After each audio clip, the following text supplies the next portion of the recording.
Hola, muy buenas noches, ¿cómo les va? Hola, Sebastián, Linda, Stephanie, Paula, Liliana, Carolina, Profe, Jane, buenas Sonia. noches. ¿Cómo ¿Cómo les Buenas sigue? va? noches, profe. Profe, Ya, buenas ya la noches. sacamos. Ay, Salimos gracias a adelante. Dios, estábamos bien preocupados. Ay, muchas gracias. Sí, Hola, No, profe, buenas noches. dura. Hola, ¿cómo vas? Sí, estuvo duro, pero no, ya bien, gracias a Dios. qué 18 bueno. días estuvo, me fui de internado en la clínica. Ay, Dios. Pero bueno, ya al otro lado, ya tengo todavía tos, así que me van a escuchar toser mucho, les pido disculpas de antemano, pero son como rezagos que quedan ahí de ese problemita. Pero Pero no, ya gracias todo a bien. Dios, ya salió, sí. Sí, muchas gracias, muchas gracias. Ok. Entonces, pues nada, vamos hoy, bueno, lo primero que voy a hacer es enviarle a todos el ejercicio a través del correo electrónico. Ya se los envío para que lo puedan tener ahí de primera mano, porque ese ejercicio lo vamos a utilizar a lo largo de todas las sesiones que nos quedan. ¿Listo? Entonces, permítame. Entonces, para que porfa me confirmen si recibieron el correo para que puedan descargar el archivo. Porque es que hoy les voy a explicar cómo funciona ese archivo y cómo vamos a desarrollar todo de aquí en adelante. ¿Listo? Por eso esto es clave. Entonces, ¿ya les debe estar llegando? Listo. El profe ya Sí, llegó. profe. Perfecto, bien, qué bien. Entonces, para que porfa lo vayan abriendo y lo vamos mirando. Qué bien, Eliana. Chévere. Bueno, voy a compartir pantalla. Entonces, básicamente lo que... Vamos a compartir la presentación y esta no es.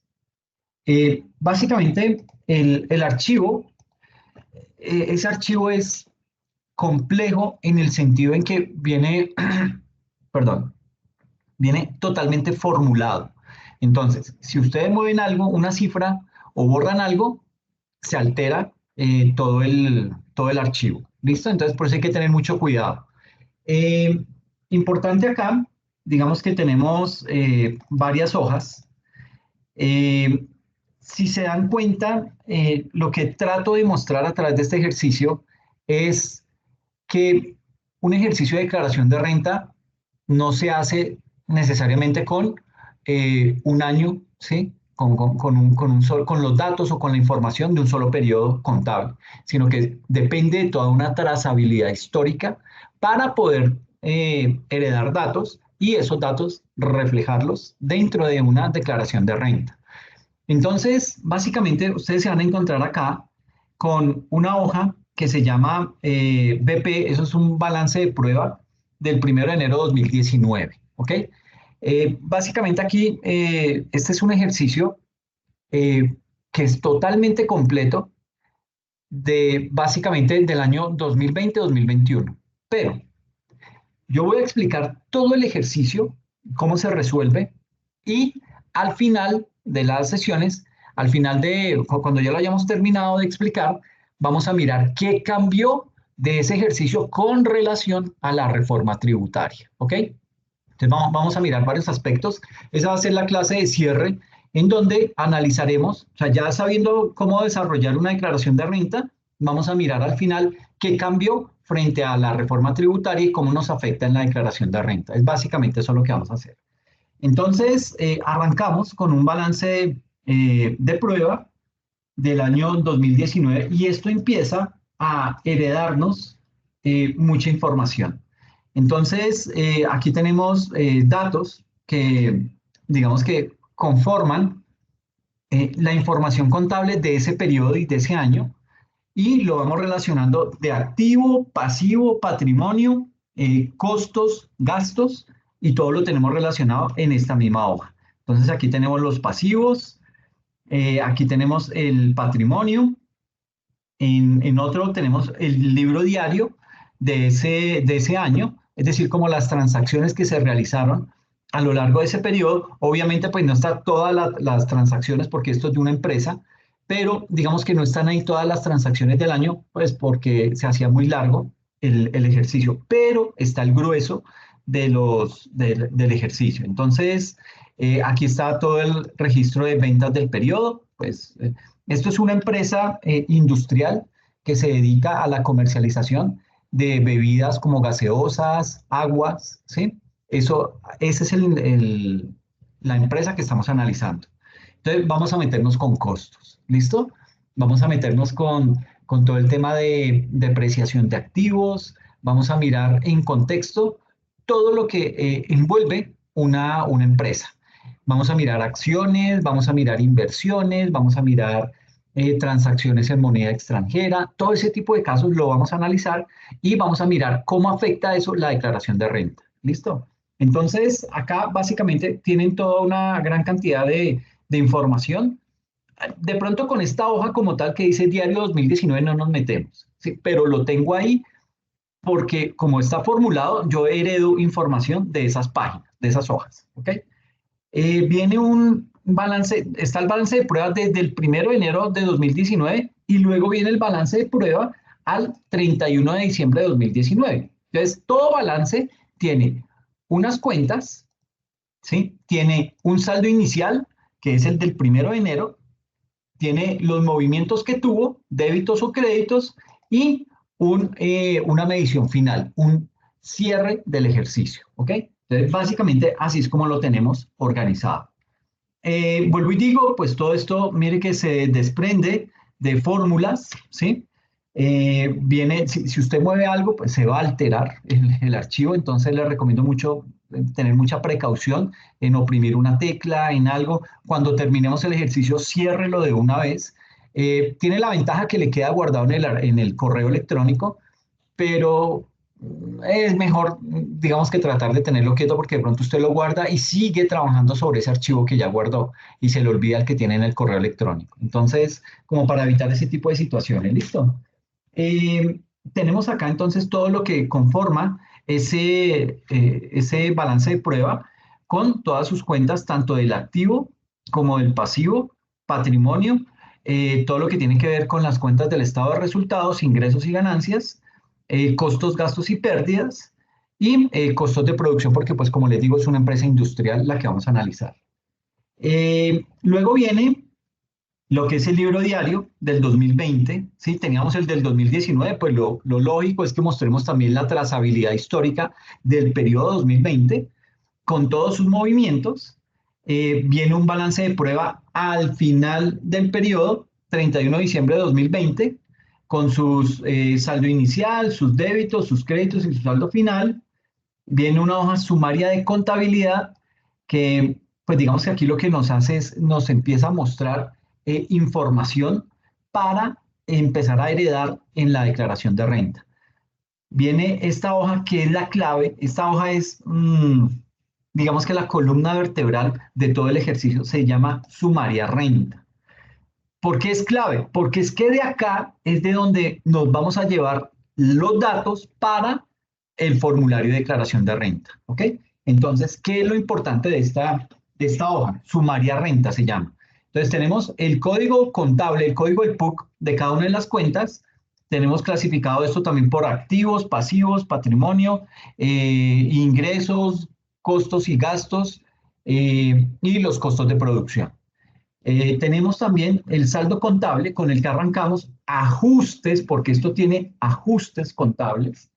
Tiene el saldo que nos queda, que es el que me voy a llevar para la declaración de renta, y viene un renglón importante que es una columna que se denomina renglón 110. Es decir, este número que dice aquí 36 es el que me indica que este dato que tengo acá, que estos 8.431 millones de pesos, me los voy a llevar para el renglón 36. Pero nótese que no tiene un solo dato, tiene varios datos. Entonces, ¿qué hace el Excel? Me suma toda esta información. Si ustedes se dan cuenta, acá en la parte inferior me dice suma, me dice el valor que suma de esos 4 ítems da 8.638 millones de pesos. Esa sumatoria es la que va a quedar en esta hoja denominada 110 renta.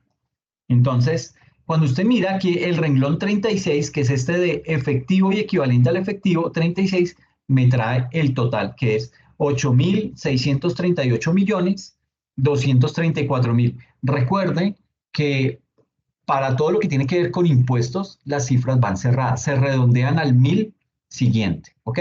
Entonces, en este caso, pues digamos que no vamos a mostrar valores en centenas, sino que únicamente lo vamos a mostrar en miles de pesos, ¿ok?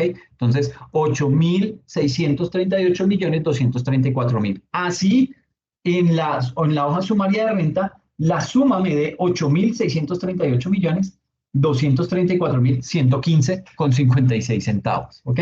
Lo que hacemos es que lo redondeamos.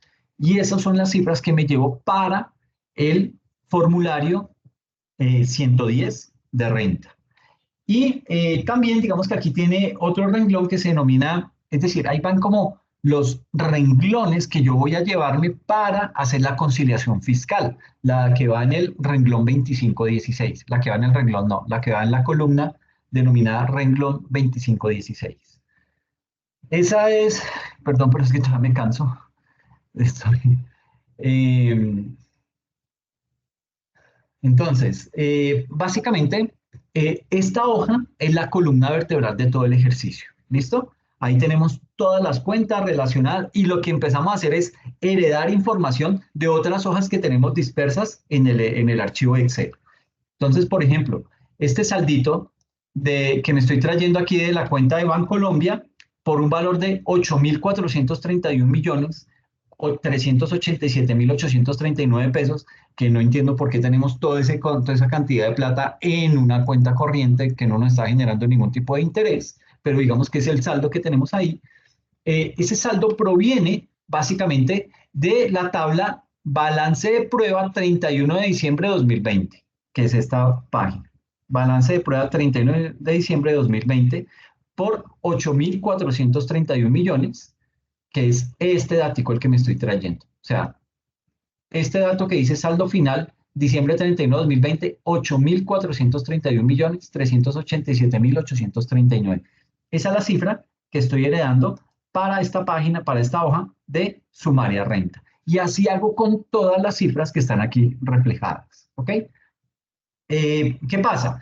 Que hay que realizar una serie de ajustes. ¿Por qué hay que hacer ajustes? Porque básicamente, digamos que no hay sincronía entre la parte contable y la parte tributaria. Eso es un gran problema que tenemos como país. No somos el único país que tiene ese problema, muchos países lo tienen, pero digamos que sería mucho más chévere y sería mucho más fácil el trabajo para el contador si se hablara, si fuera totalmente transparente el pasar información de lo contable a lo fiscal, pero eso no pasa, ¿ok? Entonces nos toca hacer el famoso proceso de conciliación fiscal. ¿Por qué conciliación fiscal? Porque hay ítems que varían. Entonces, por ejemplo, para el tema de diferencia en cambio, el estatuto tributario me dice, usted me coloca el día, o sea, me liquida esos dólares que le entraron o la moneda que sea, el día que le entró, me lo liquida la tasa de cambio de ese día. No me va a colocar de otros días ni nada de eso, sino del día en que entró esa plata.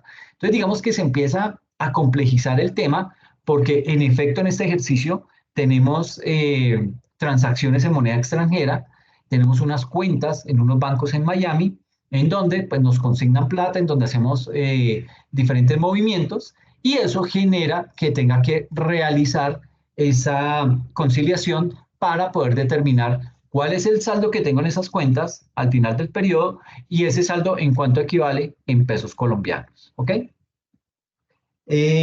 También digamos que hay temas que tienen que ver con cuando se hacen ajustes a valor razonable.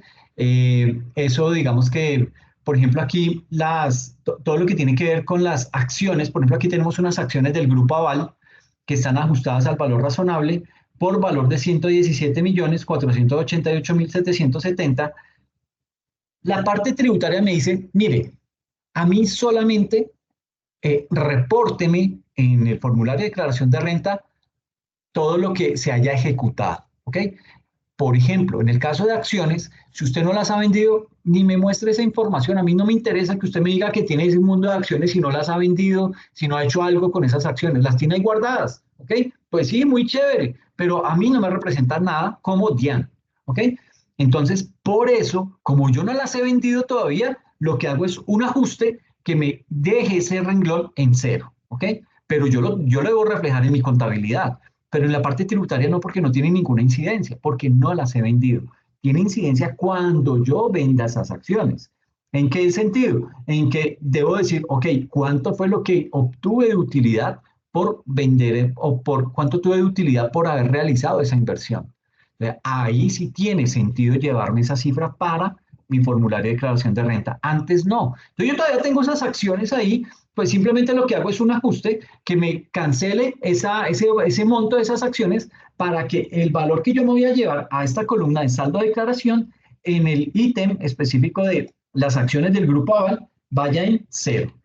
¿Por qué? Porque no las he vendido. Y eso se hace con todas las inversiones que se tengan ahí, que están quietas, bueno, digamos que están generando algún tipo de rentabilidad, pero pues todavía no es evidente, no es tangible y eso para la parte tributaria, pues digamos que en ese momento no le interesa. Le interesa el momento en que eso se vuelva liquidez, ¿ok?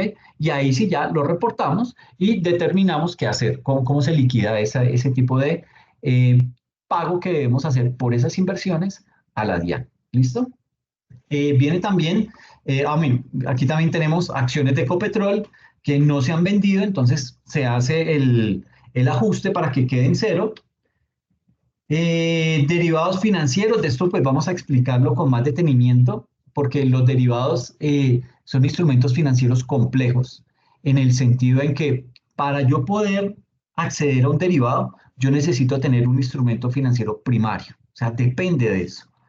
Eh, yo sé que de pronto esto ya me lo han escuchado decir en otras sesiones, pero es la mejor manera de explicar qué es un derivado a través de este ejemplo, y es lo que causó la crisis del año 2008.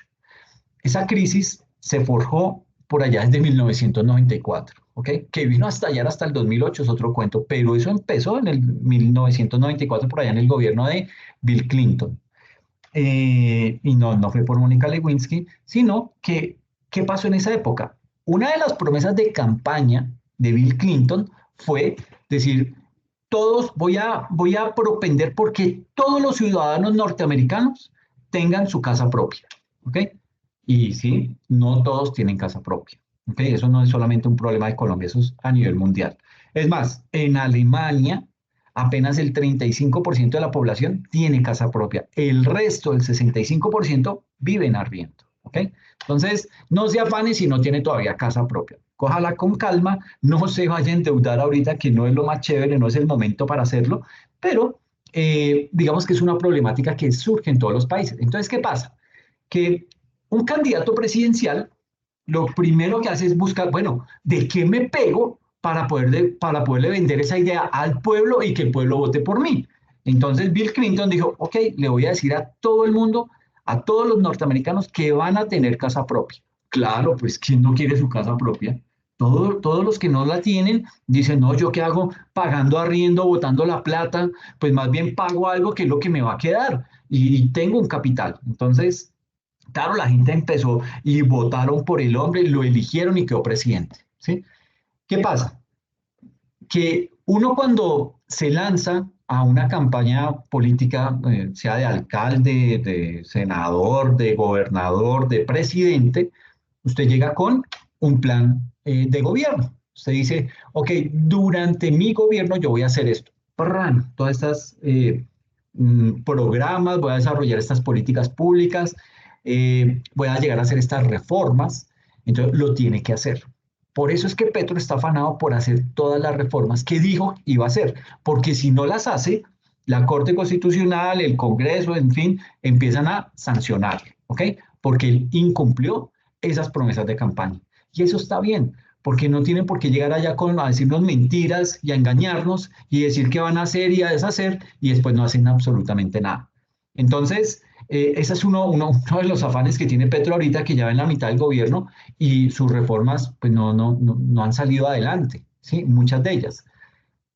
En ese orden de ideas, Bill Clinton dijo, ok, dentro de mi plan de gobierno, yo dije que iba a darles casa propia a los norteamericanos. Entonces, ¿cómo hacemos? Entonces, reúne a su gente y comienzan a crear algo que se llama en el sector público políticas públicas. Las políticas públicas son lo más chévere. ¿En qué sentido? En que, bueno, no siempre funcionan, hay que decirlo, pero ¿qué es una política pública? Es detectar un problema en la sociedad, puede ser en toda la sociedad o en una parte de la sociedad y decir, ese problema lo voy a atacar, lo voy a acabar. Entonces, ¿cómo lo voy a acabar? Entonces usted reúne a todo su equipo y dice, bueno, ¿cómo matamos ese problema? Por ejemplo, ¿qué ha pasado por acá? Bueno, en Bogotá, cuando, no me acuerdo quién era el alcalde, eh, decidieron crear una zona especial para toda la población LGBTIQ+, y todas sus letras. Esta población, obviamente, pues sufre ciertos temas de marginalidad, de rechazo. Entonces, lo que vio el gobierno distrital en su momento fue crear una zona especial en donde estas personas fueran libres para hacer lo que ellos quisieran, tuvieran tranquilidad, no los criticaran, no los fueran a ofender, no les fueran hasta agredir, etcétera, etcétera. Entonces, diseñaron una política pública que fue crear el barrio, bueno, la localidad de Chapinero, básicamente como esa localidad LGBTIQ+. No significa que todo el que vive en Chapinero pues pertenece a la comunidad, ni mucho menos. No hay que ser como tan ortodoxos, pero digamos que es una localidad en donde más se ve este tipo de población. Y es porque allá, digamos que no los discriminan, tienen todo para que ellos puedan estar tranquilos, etcétera, etcétera. Entonces, se diseña una serie de programas alrededor de esa política pública para que esa política pública florezca, para que esa política pública crezca, ¿ok? En ese orden de idea, y perdón que me alargue un poquito con esto, pero yo creo que esto le sirve de información. Cuando uno crea esa política pública, entonces digamos, soy Bill Clinton y creé la política pública para darle vivienda a toda la población norteamericana que carecía de vivienda. Entonces, creo esa política pública, digo, bueno, más que crear la política pública, lo que hice fue identificar un problema que debo atacar. ¿Y cómo lo ataco? Por medio de una política pública. Entonces, reúno a todo mi gabinete y les digo, bueno, hermano, se me ponen pilas todo el mundo a trabajar a resolverme este problema. Entonces, todos, sí, demos subsidios. El otro, no, ¿qué subsidios? Estamos en Norteamérica, esto es capitalismo al 100.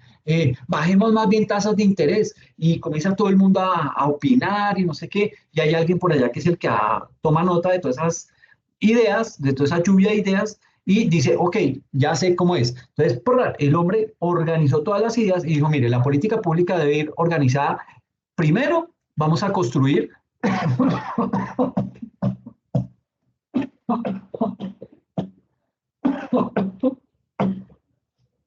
Ay, perdón, pero como les decía, esto va a ser la constante toda la noche. Se me fue la paloma. Bueno, entonces crean la política, bueno, todavía no han creado la política pública, sino que le ha dicho a los funcionarios que arrojen ideas y cada uno, bueno, y hay una persona que fue la que tomó nota de todas esas y las organizó. Y dice, ok, para crear esa política pública necesitamos primero bajar tasas de interés. Ok, listo, sí. Entonces llaman a la Reserva Federal, ni por el chiras usted me va a subir las tasas de interés. Ok, listo, sí, no hay problema. Ya, primer punto chuleado. Segundo punto, vamos a disminuir los requisitos que se necesitan para otorgar un crédito hipotecario.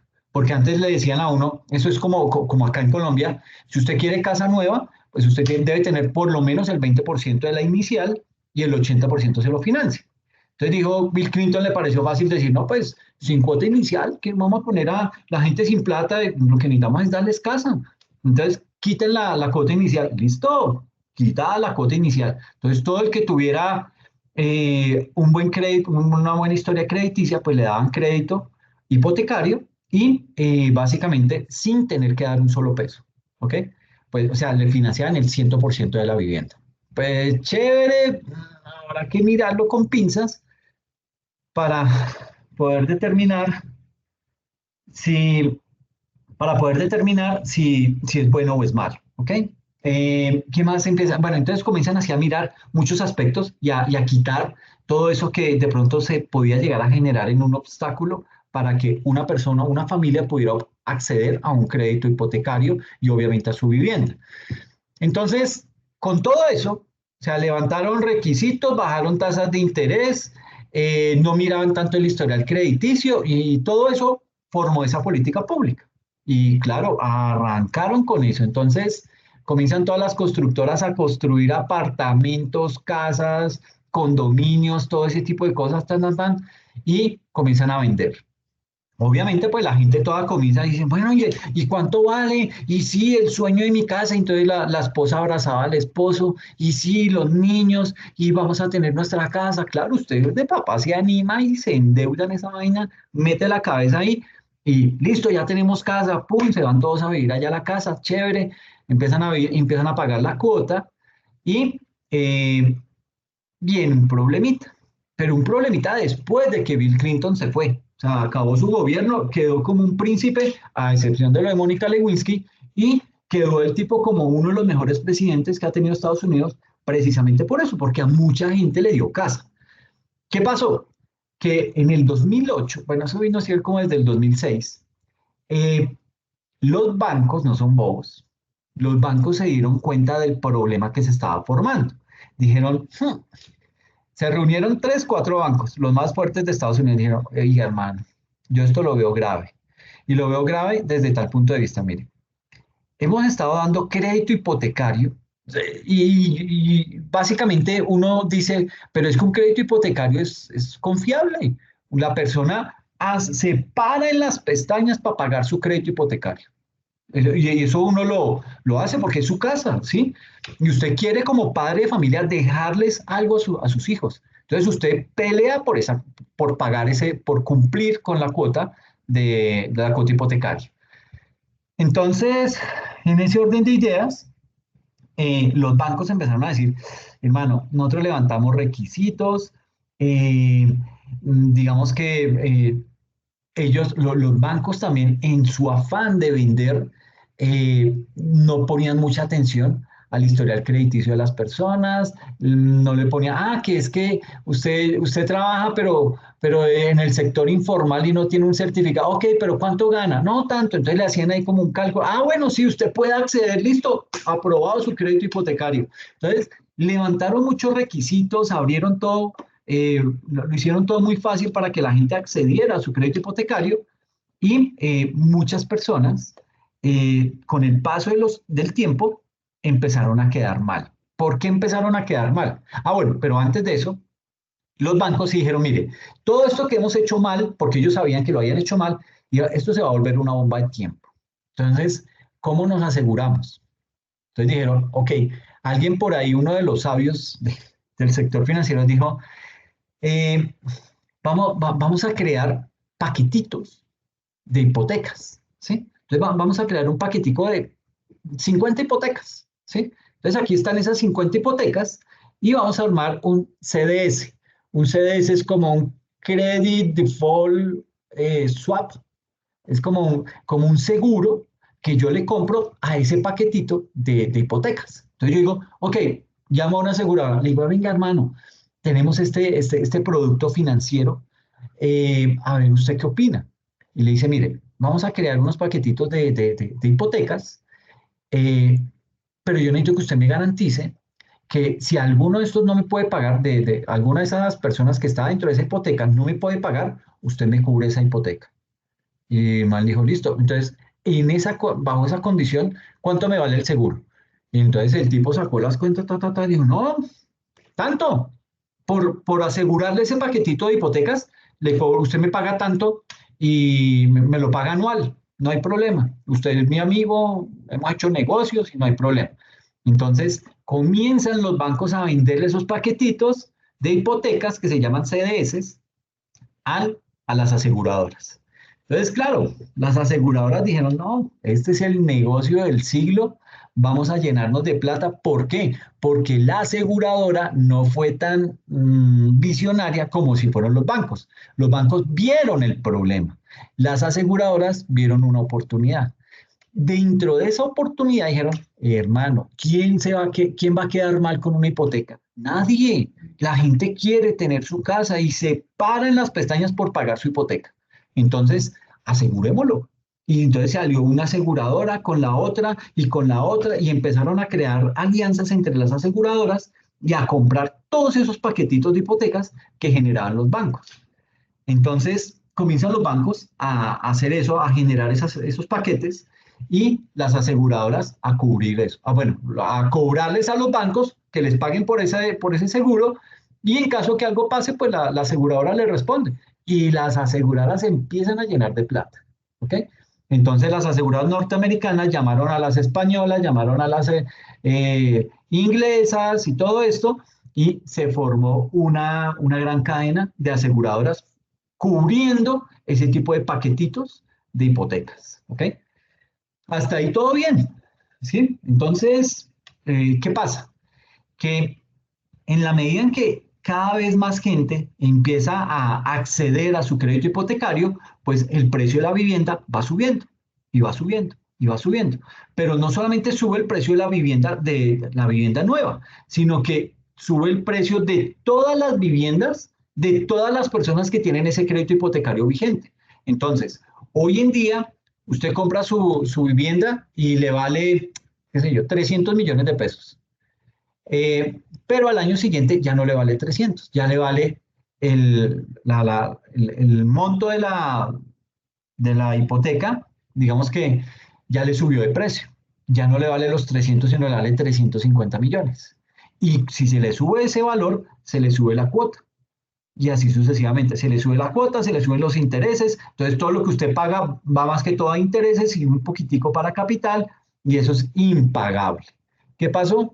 Que en el 2007 comienza, como dice Petro, a caerse todo eso como bajo efecto dominó, todas esas transacciones hipotecarias que habían hecho las personas, y a decir, no, hermano, el precio de la vivienda se disparó porque se creó esa burbuja inmobiliaria en donde llegó un momento en que la gente dijo, no, yo ya no pago más esa vaina, tome su casa, yo necesito tranquilidad, necesito paz, necesito darle de comer a mi familia y no una casa que pues a la larga puedo pagar arriendo, me sale más barato que tener un crédito hipotecario. Y la gente empieza a entregar esas casas.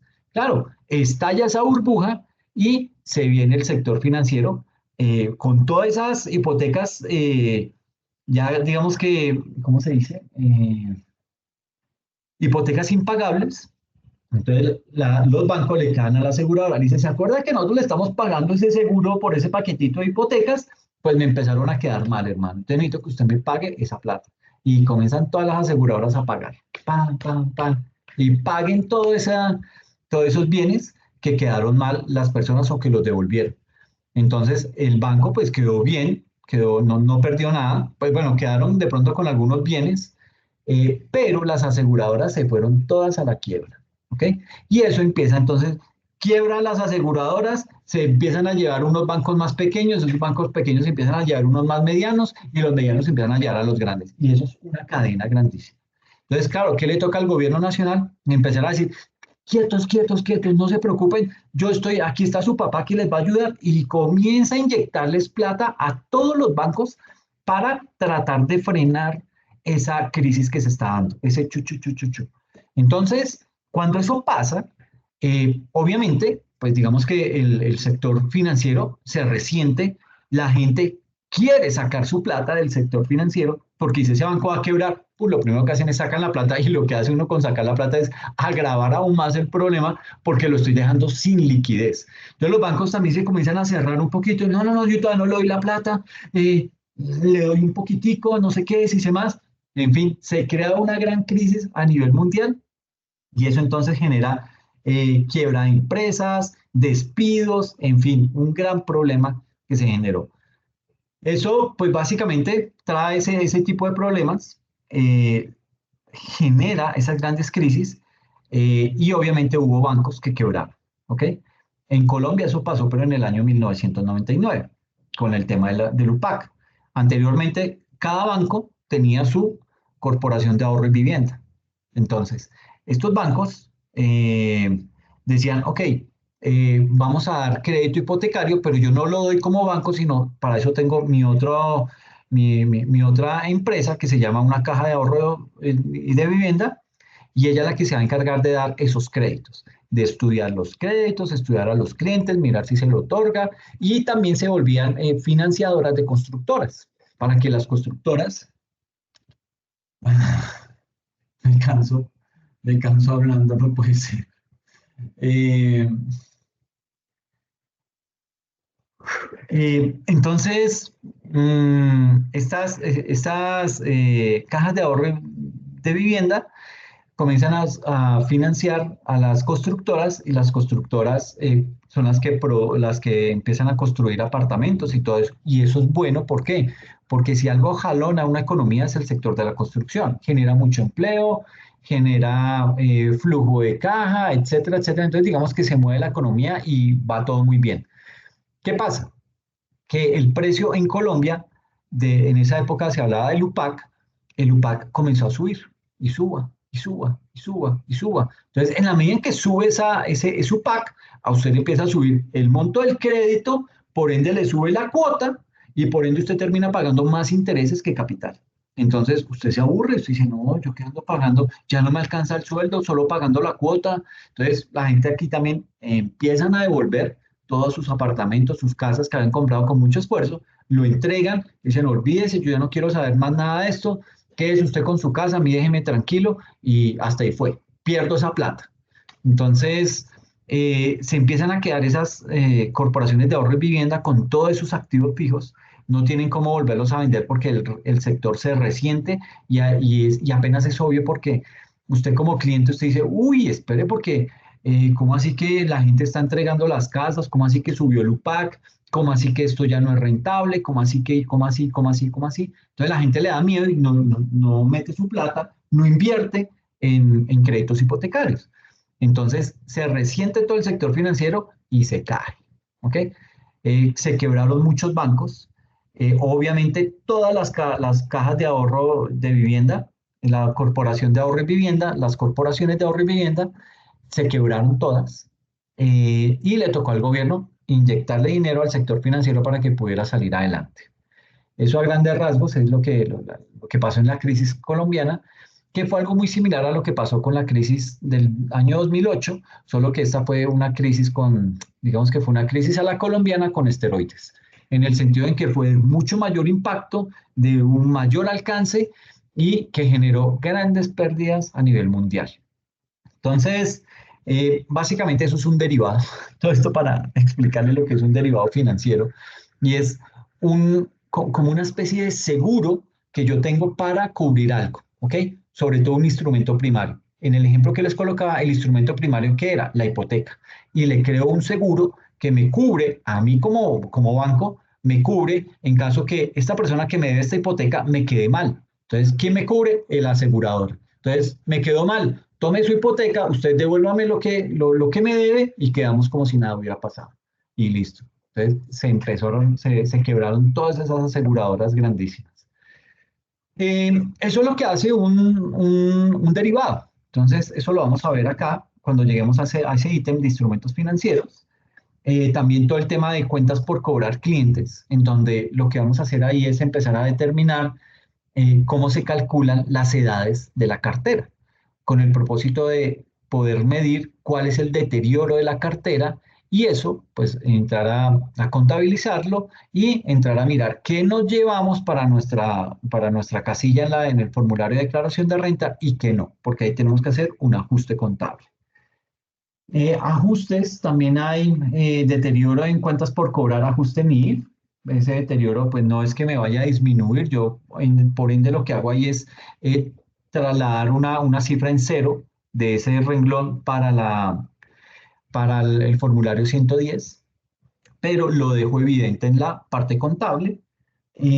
Todo lo que tiene que ver con activos biológicos, vamos a mirar cuál es el comportamiento de esos activos biológicos, cuál es su tratamiento contable y cuál es el impacto que tienen dentro de la declaración de renta. El deterioro de los inventarios también lo vamos a medir. ¿Por qué? Porque aquí tenemos que hablar dentro del deterioro de inventarios acerca de lo que es el valor neto de realización. ¿Cómo se calcula ese valor neto de realización? Porque obviamente ese valor neto de realización es una estimación contable. Y ahí ya empezamos a meternos con cositas más chéveres. Y es ¿Qué es eso de estimación? ¿Sí? Yo estimo que mañana me voy a ganar la lotería. Pues no es tanto como una estimación, ¿sí? Una estimación puede ser, uy, el día está nublado, yo estimo que va a llover a las 3 de la tarde. Entonces usted, ¿con base en qué estima? En todo el tiempo que lleva viviendo aquí en la ciudad, en que el cielo está totalmente nublado, en que ya salen reportes por internet que dice que está lloviendo en tal sector. Entonces usted asume que dentro de poco va a llover. Ese es un criterio válido, ¿sí? Ahora, eh, digamos que para nosotros eso puede ser un criterio válido, pero para la DIAN puede que no sea tan válido. La DIAN dice, pero ¿y de dónde acá usted me dice que va a llover? ¿Con base en qué? ¿Hizo algún estudio? ¿Tiene algo que lo que sustente que va a llover a las 3 de la tarde? No, pues yo a ojo miro, o como hacían antes que untaban el dedo de saliva y lo ponían hacia el aire y, sí, está haciendo frío, va a llover.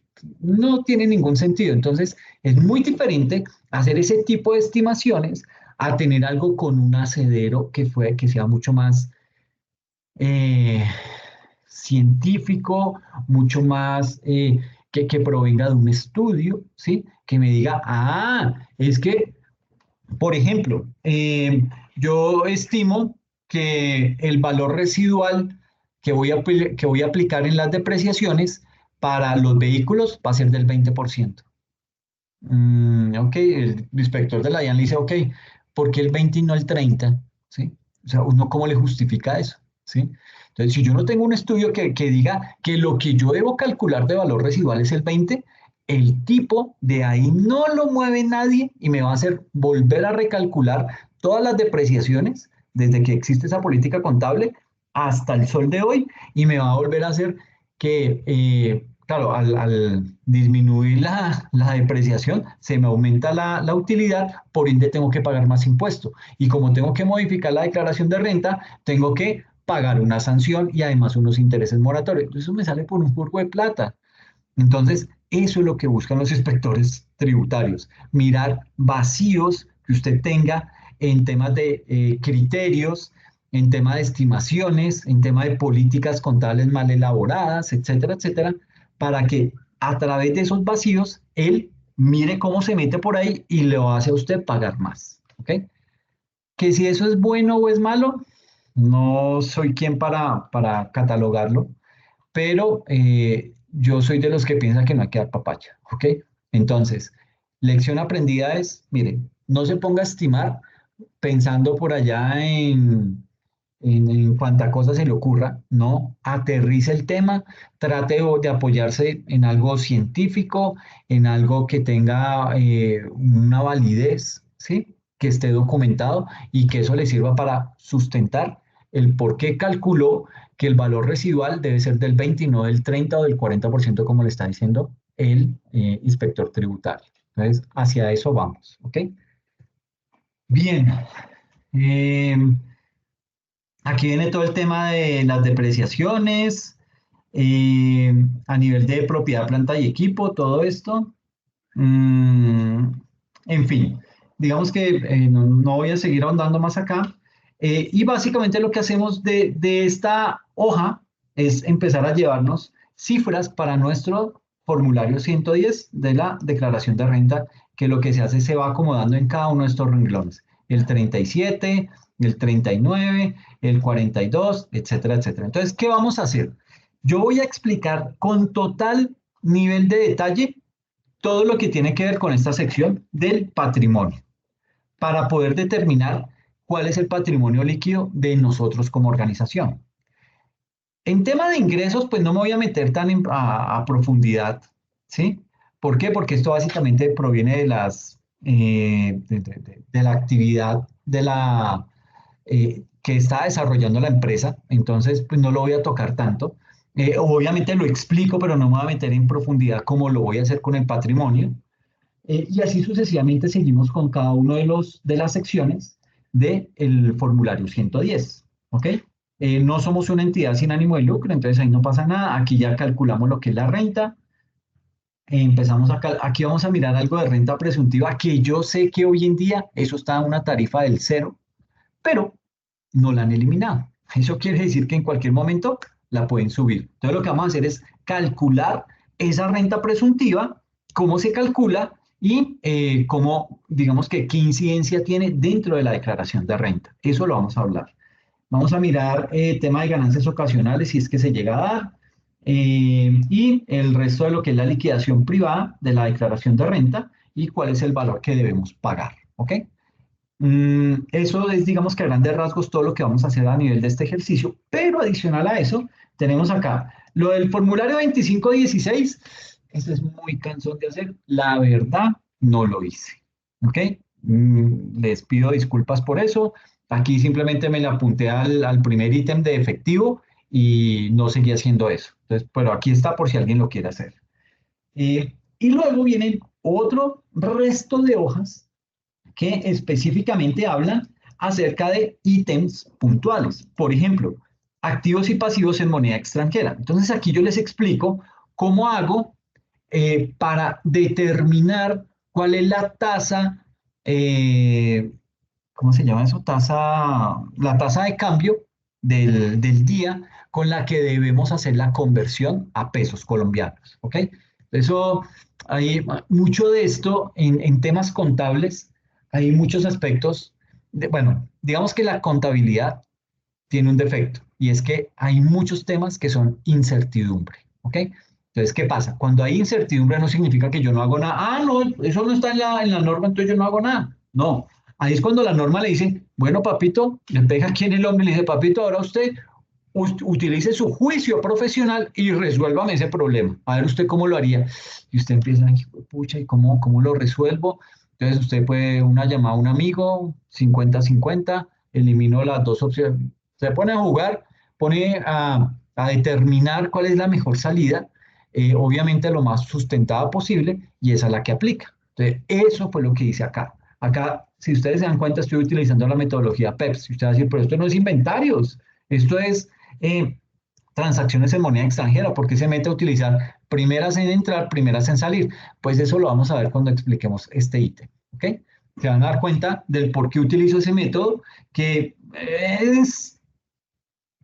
a mí me funciona. ¿Ok? Y no hemos tenido ningún tipo de inconveniente frente a eso. Entonces, es válido y creo que les puede llegar a funcionar a ustedes si es que tienen ese tipo de situaciones o en un futuro se llegan a enfrentar a un caso de estos. Entonces, eh, aquí básicamente muestro esa parte, cuál es el impacto y cómo se resuelve el tema para poderme llevar cifras para mi balance de prueba y luego del balance de prueba llevármelas para mi formulario 110. Entonces, mire que aquí estamos diciendo que tuvimos en una cuenta del Banco de Miami, teníamos en total $27.800, ¿sí? Que a la tasa de cambio de 3.400 nos da 60 millones, ¿sí? Bueno, perdón, aquí lo que teníamos de saldo era 17.715 por estos 3.400, me da estos 60 millones. Y ahí empiezo a explicar y a desglosar todas las cifras para poderles decir a ustedes cómo o cuál es el impacto que tiene esa metodología PEPS dentro de este procedimiento que estamos haciendo de convertir dólares a pesos. Luego viene todo lo que tiene que ver con el estado de situación financiera, que muestra todas las cifras, básicamente 2019, 1 de enero de 2019, 31 de diciembre de 2019 y a diciembre de 2020. Sus implicaciones, sus análisis que se le hacen y básicamente eso es lo que tenemos acá en esta hoja. Luego viene todo el tema de acciones. ¿Qué tipo de acciones tenemos? Tenemos inversiones en el Grupo Aval, tenemos inversiones en Ecopetrol, tenemos inversiones en construcciones LBG, en fin, tenemos un portafolio diversificado de acciones y lo que miramos acá es, bueno, cómo se valoran, cómo hago yo la medición inicial, cómo hago la medición posterior, etcétera, etcétera. Todo lo explicamos acá. ¿Listo? Y usted va a decir, pero Alex, es que usted me va a explicar mucha cosa mecánica, mucha cosa que de pronto se va a ir al detalle, pero es que si no me voy al detalle, ¿cómo lo van a comprender? ¿Sí? O no sé si les parece que esa es la metodología que debería utilizar o creen que debo utilizar otra metodología. Aquí hago una pausa, tomo aire y los escucho. Profe, buenas noches. Hola, Paula. No, yo digo que está bien. Yo digo que para poder entender, sí necesitamos el detalle, porque no nos podemos poner a inventar. Ok, perfecto. Con el detalle, claro, que nos quede como bien clara las fórmulas y cómo es que tenemos que proceder. Ok, Me parece bien que ese, sea detallado. perfecto. Ese nivel de detalle va a llegar, o sea, me voy a meter mucho en tema contable, ¿sí? Eh, no me gusta tanto porque esto es tema de impuestos, pero es que si tenemos malos conceptos o malas bases, y digamos que esto lo dije desde la primera sesión, esta materia está mal ubicada dentro del penso, ¿sí? Esta materia debe estar al final. ¿Por qué? Porque necesitamos que la persona ya conozca, tenga muy buenas bases contables y de estándar financiero para poder llegar a hacer una declaración de renta. Pero en este momento no está aquí, esa materia está atravesada entre tecnológico y profesional. Entonces, digamos que vamos a llegar con algunos vacíos. Mi propósito, ¿cuál es? Explicarles muy bien tema contables para poder llegar a la parte tributaria. Entonces, por eso aquí hablamos de acciones, hablamos de derivados, hablamos de CDTs, cómo se interpreta, cuál es la afectación, qué pasa con los intereses, cómo los voy causando, todo ese tipo de cosas lo vamos a explicar desde la parte contable y lo llevamos a la parte financiera. Por eso estas clases se demoran, ¿ok? De aquí en adelante yo empiezo a publicarles muchos videos todos los sábados, ¿ok? Entonces, jueves, sábado, jueves, sábado, jueves, sábado.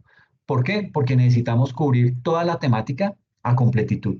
Y esto termina siendo desgastante desde la explicación contable. Pero yo no le veo de otra. Yo digo, hombre, si hay que hacerlo, pues hagámoslo y salgamos de eso rápido, ¿sí?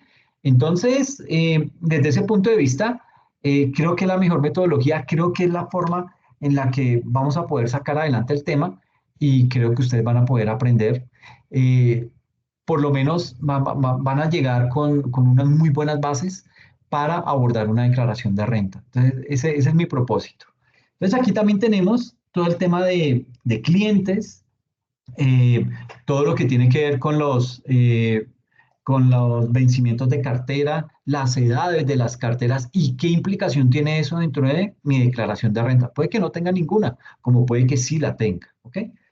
Entonces, aplicamos eso, los deterioros, les explico cómo se hace un deterioro, cuál es su finalidad, etcétera, etcétera. Pero tengan presente que solamente me voy a limitar a explicarles con ese nivel de detalle este componente, el del patrimonio. Es decir, vamos a explicar con mucho nivel de detalle efectivo y equivalentes al efectivo. Con mucho nivel de detalle, inversiones e instrumentos financieros derivados.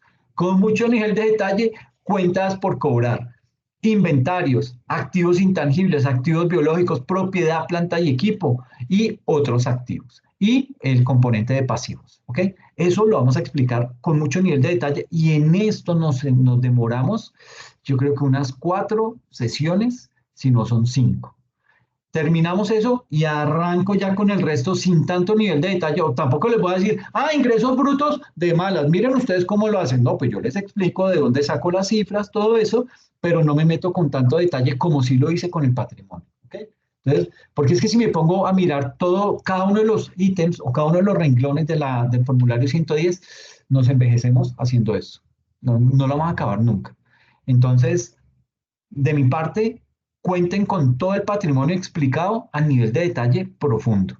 Y el resto lo vamos mirando ya más como de una forma superficial. Pero el grueso de la declaración de renta está ahí, en el patrimonio. ¿Listo? Viene también todo el tema de inventarios. Esto es fuerte en el sentido en que somos una empresa industrial. Entonces manejamos materia prima, producto terminado, manejamos desechos, manejamos costos de mano de obra, etcétera, etcétera. Entonces todo eso lo tenemos acá. Entonces mi propósito con el hecho de haberles compartido toda esta información es básicamente que ustedes lo vayan mirando le vayan echando una leidita a todo ese contenido para tratar de hacerse una idea de cómo vamos a abordar de aquí en adelante el ejercicio. Eh, Me voy a pasar al PowerPoint un momentico.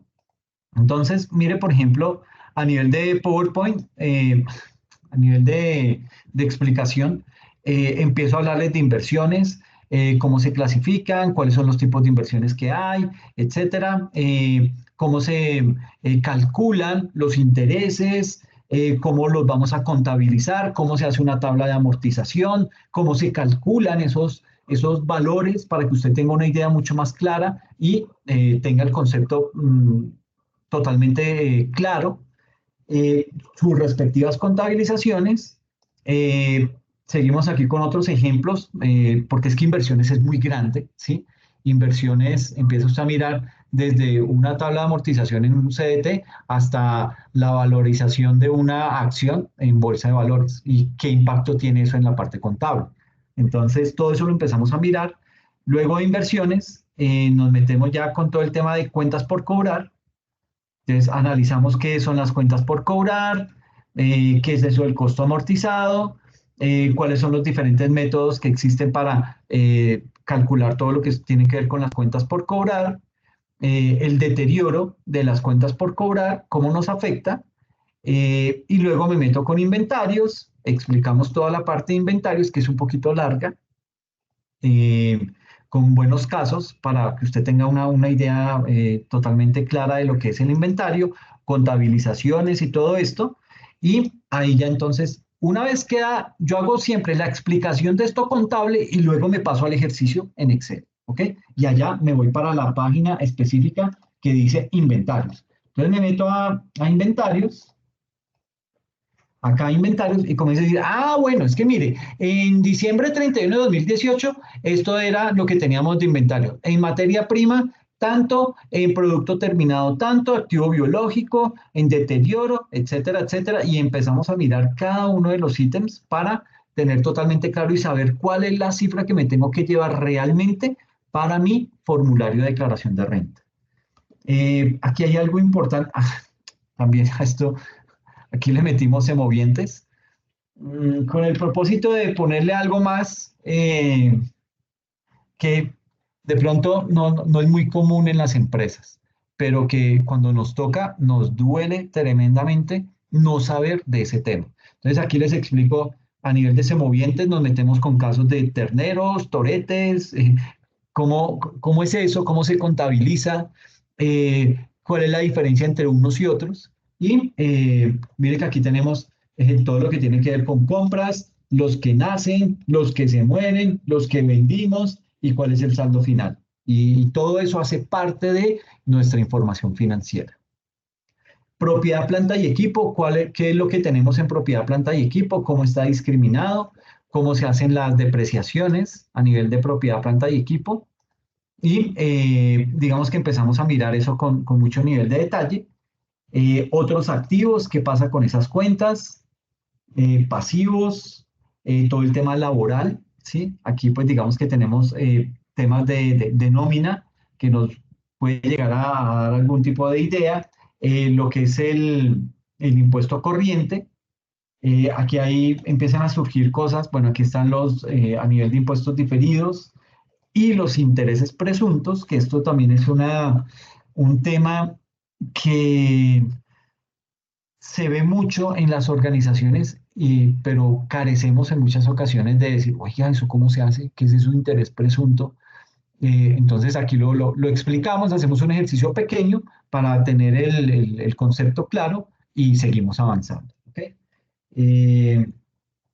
Todo lo que tiene que ver con la justificación patrimonial, anticipos que se pueden llegar a dar, todo el tema de lo que tiene que ver con la renta presuntiva, que como les dije, pues eso hoy en día está en cero, pero aquí lo que hago es un ejercicio de cómo se calcula esa renta presuntiva en el evento en que su tarifa no sea cero, sino que la suban al 3, la suban al 5, todo eso que está hoy en cero es susceptible a que en una reforma tributaria lo suban, ¿ok? Todo lo que tiene que ver con retenciones. Esto es DT, esto es, yo le puse esas, siglas y ya no me acuerdo qué significan, DT, descuentos tributarios, todo lo que tiene que ver con el ICA, compensaciones y venta de propiedad, planta y equipo que hayamos hecho a lo largo del desarrollo de la actividad económica. Eso es todo el ejercicio que tenemos, todo lo que compete el desarrollo de este ejercicio y cómo lo vamos a empezar a manejar a lo largo de estas sesiones. ¿Claros hasta ahí? ¿Dudas que puedan tener frente al tema?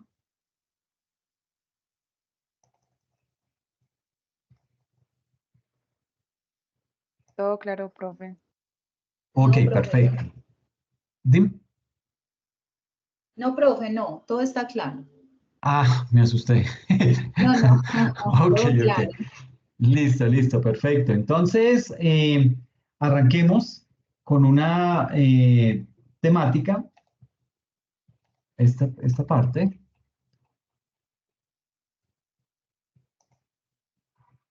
Entonces, permítame.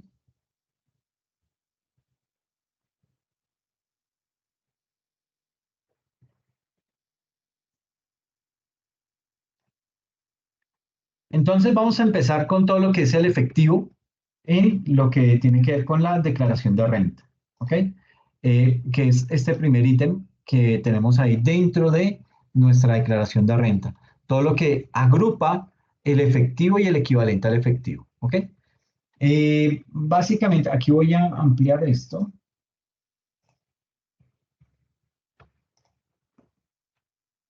Entonces, digamos que lo primero que vamos a hacer acá en este componente del efectivo de la renta es hablar acerca de lo que está detallado dentro de nuestra hoja de sumaria de renta. Ya nos vamos para la hoja. Bueno, vamos a ver. Aquí está nuestra hoja de sumaria de renta. Y aquí, pues básicamente, digamos que en nuestra hoja sumaria de renta, pues ahí ya tenemos, digamos que todas nuestras cuentas contables detalladas, ¿sí? Tenemos digamos que la cuenta corriente en Bancolombia, la cuenta que tenemos en el Banco de Miami, todo lo que tiene que ver con carteras colectivas, cuenta en el Banco de Bogotá. Esa es básicamente nuestro efectivo y recuerden, por favor, que dentro del efectivo, ese apellido que tiene el efectivo, que es equivalentes al efectivo, quiere decir que en esa cuenta yo no solamente me voy a llevar lo que tengo en mi caja bancos, sino que además me voy a llevar todas las inversiones que tengo y que están próximas a vencer en menos de 90 días. ¿Ok? A eso es a lo que llamamos equivalente al efectivo, que no es efectivo todavía, pero en un corto plazo se va a convertir en efectivo. ¿Por qué nos llevamos esas inversiones? Porque ya las vemos como líquidas, como efectivo dentro de nuestros estados financieros. Porque básicamente se entiende que ese tipo de inversiones usted ya no las va a vender, usted se va a esperar a que esa inversión finalice para cobrar el capital más los intereses, cosa que existe un riesgo con otras inversiones que se vencen a un mayor plazo, por ejemplo en 180 días. Ahí el riesgo se incrementa. ¿Por qué? Porque en cualquier momento usted puede entrar digamos que quedar ilíquido, ¿sí? Puede quedarse desfinanciado. De pronto Petro salió y tuiteó algo y se armó el tremendo problema y entonces ya no hay materias primas. ¿Usted qué hace? ¿Sí? Entonces, ese tipo de situaciones que pueden ser situaciones propias de la empresa o externas, por ejemplo, del gobierno, ese tipo de situaciones hay que empezar a medirlas para poder determinar cómo las vamos a abordar y qué tipo de tratamiento le vamos a dar a eso. Entonces, cuando esa inversión está a 180 días, el riesgo de que yo no me pueda esperar a que se cumplan los 180 días para cobrar mi capital y mis intereses, es más alto ese riesgo ahí y existe una gran ventana en donde diga yo, uy, hermano, necesito pagar la nómina, no tengo de dónde más echar mano, me tocó salir y vender este CDT que tengo, así sea que le pierda los intereses, no me importa, pero yo necesito plata ya para pagar la nómina, ¿ok?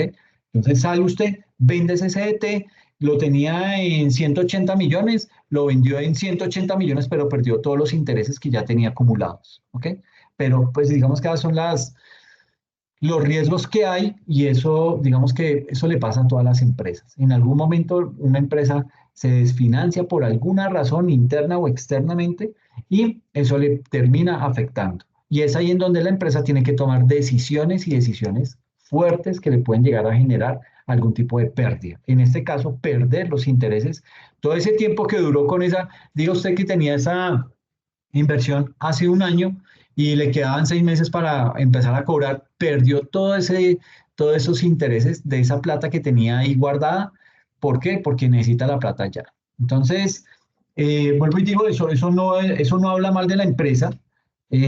Toda empresa puede llegar, está, digamos que, sometida o está expuesta a ese nivel de problemas, a ese nivel de situaciones, pero esto no la convierte en una mala empresa, ni mucho menos, sino que está atravesando por una crisis. Entonces, básicamente, eso puede llegar a pasar con esos instrumentos financieros a largo plazo. Instrumentos financieros que yo voy a guardar en una cuenta que se llama inversiones, ¿ok? Pero lo que quiero que se lleven hoy claro es que dentro de mi efectivo y equivalente al efectivo, yo tengo ahí unas inversiones que todavía no se me han convertido en efectivo, que todavía no están líquidas, sino que todavía tengo el título, pero que el riesgo de que yo tenga que salir al mercado y vender esas inversiones es mucho menor de una inversión que es mayor a 90 días. Eso es básicamente lo que quiero que se lleve. Entonces, eh, por eso se tiene esas inversiones como dentro de ese rubro del efectivo y el equivalente al efectivo. Entonces, digamos que aquí en este componente de esa cuenta, de ese rubro puntual del efectivo y el equivalente al efectivo, digamos que una vez yo he cerrado mi contabilidad, pues es importante poder establecer cuáles son los ajustes que debo hacer para llegar a una declaración de renta, para poderme llevar la cifra que necesito a mi formulario 110, ¿ok? Entonces tengo que hacer una serie de operaciones para poder llegar a eso. Para ese punto, digamos que debemos tener en cuenta un artículo que resulta muy importante y es un artículo que tiene que ver con la Ley 1819 de 2016. Es básicamente este artículo, acá lo tengo, aquí. Vamos a estar moviéndonos también dentro del Estatuto Tributario. Se llama el artículo 21-1. ¿Ese artículo qué me dice? Bueno, paréntesis, aquí dice que este artículo 21-1 fue un artículo adicionado por el artículo 22 de la Ley 1819 de 2016. Esta fue la reforma tributaria de Santos en el año 2016, reforma tributaria que ha sido de las pocas reformas tributarias que ha tenido cambios estructurales. Es decir, que afectó de buena manera toda la parte tributaria, pero desde su estructura, ¿ok?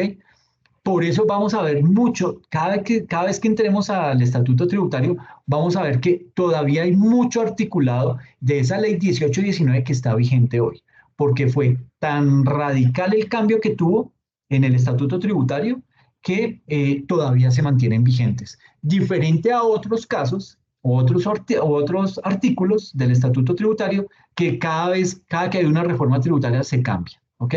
Entonces, quería dejarles eso claro, que la reforma la reforma ley 1819 de 2016 fue una de las mejores reformas tributarias. ¿Por qué? Porque tuvo carácter estructural. ¿Ok? Cierro el paréntesis. Entonces, ¿qué me dice el artículo 21-1? Me dice, para la determinación del impuesto sobre la renta y complementarios en el valor de los activos, pasivos, patrimonio, ingresos, costos y gastos, los sujetos pasivos, ¿quiénes son los sujetos pasivos?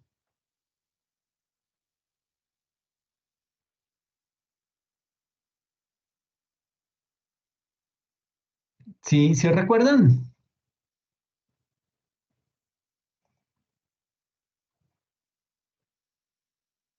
Ok, bueno, recuerden que los impuestos tienen unos elementos. Son 5 los elementos de los impuestos. El primero, el sujeto activo. El sujeto activo es quien crea el impuesto, quien lo cobra. En este caso, el Estado. ¿Ok? Luego viene el sujeto pasivo, que somos los contribuyentes, los que pagamos ese impuesto. Esos son los sujetos pasivos. Luego viene lo que es la tarifa, viene lo que es el hecho gravable, que es qué genera el impuesto. Por ejemplo, en una declaración de renta, pues lo que genera el impuesto es la renta, ¿ok? Las utilidades que usted tuvo. Sobre esa utilidad usted va a pagar un impuesto de renta. Luego viene la tarifa. La tarifa es básicamente el monto por el cual usted tiene que calcular el impuesto que va a pagarle al Estado. Y se me olvidó el quinto. Sujeto activo, sujeto pasivo, hecho generador, tarifa. Se me olvidó el quinto. Ya ahorita me acuerdo y se los digo, pero son 5. ¿Listo? Perdón, pero se me olvidó el quinto. Ya ahorita me acuerdo. Entonces, como les decía, aquí el artículo me empieza a decir que para la determinación del impuesto sobre la renta y complementarios en el valor de los activos, pasivos, patrimonio, ingresos, costos y gastos, los sujetos pasivos, o sea, nosotros los contribuyentes, los sujetos pasivos de este impuesto, obligados a llevar contabilidad, aplicarán los sistemas de reconocimiento y medición. Es decir, aquí me está diciendo, mire, yo, estatuto tributario, yo, Dian, mire, yo no soy muy amigo de sus estándares internacionales de contabilidad. Por mí que no existiera ni la contabilidad, que yo pudiera decir cuánto es lo que usted ganó y que usted me pague con base en eso el impuesto, pero no lo puedo hacer. Entonces, lo que la DIAN o lo que el Estatuto Tributario me está diciendo a través de ese artículo es, mire, yo, parte tributaria, me someto a la parte contable, ¿sí? Y ahí uno diría, bien, vamos ganando. Desde lo contable estamos bien, porque nuestra contabilidad, así no lo parezca, nuestra contabilidad debe ser 100% financiera. En Colombia es el único país en donde la contabilidad es más tributaria que financiera. ¿Por qué? Porque vivimos con el cuchillo entre los dientes, teniéndole miedo a la DIAN y hacemos todo pensando en la parte tributaria. Ay, que no me vayan a sancionar. Toca pagar ya la declaración de renta. Meta eso, liquídelo, muestra a ver si funcionó o no funcionó. Pero todo lo hacemos girando en torno a la parte tributaria y eso está mal. Porque vuelvo y digo, la esencia de la contabilidad es la parte financiera. Que el cuerpo de administración de la empresa tome decisiones con base en esa información contable. ¿Ok? Entonces aquí lo que me está diciendo este artículo es, mire, yo, parte tributaria, me someto a el estándar internacional. Me someto al criterio que da el estándar internacional para hacer el reconocimiento de las transacciones. ¿Qué es el reconocimiento? Es decir, tengo una transacción en la empresa. Esa transacción, ¿eso qué es? ¿Eso es una venta? ¿Eso es una compra? Si es una compra, ¿eso va a inventarios o va a propiedad, planta y equipo? Entonces, básicamente el reconocimiento lo que me dice es, usted esa transacción la debe catalogar en alguna de las cuentas del Plan Único de Cuentas, ¿ok? En alguna de esas las debe meter. Eso es reconocimiento. Pero el reconocimiento va atado a la medición inicial. Recuerde, hay reconocimiento, hay medición inicial, hay medición posterior y hay revelaciones. Esos 4 ítems básicamente fueron una de las motivaciones por las cuales Colombia alzó la mano y dijo, yo me meto al estándar internacional.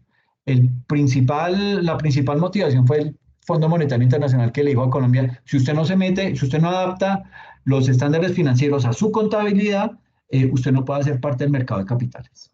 Esa fue la principal motivación. La segunda fue, es que el estándar tiene principio de reconocimiento, principio de medición inicial, principio de medición posterior y las revelaciones o las notas a los estados financieros.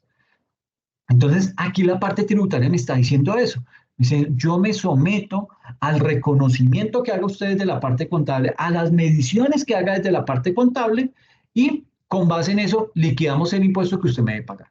Eso es palabras más, palabras menos lo que me dice el artículo 21, raya 1. Entonces me dice, las personas, los sujetos pasivos que están obligados a llevar contabilidad, aplicarán los sistemas de reconocimiento y medición de conformidad con los marcos técnicos normativos contables vigentes en Colombia. Es decir, el estándar internacional que tiene que ver con las normas internacionales de información financiera. Cuando la ley tributaria remita expresamente a ellas y en los casos en que ésta no regule la materia, es decir, para todo se rige a través de el reconocimiento y la medición que haga la parte contable. Pero si hay algo que dice la parte tributaria, ¿qué me toca? Decir, bueno, en la parte contable lo hice de esta manera, pero luego tengo que hacer como la traducción para llevármelo a la parte tributaria. ¿Qué casos? Por ejemplo, las depreciaciones. En las depreciaciones, es que me toca salirme. Bueno, recuerden ese artículo 21-1, ya volvemos a él. Imagínense, por ejemplo, el artículo 130.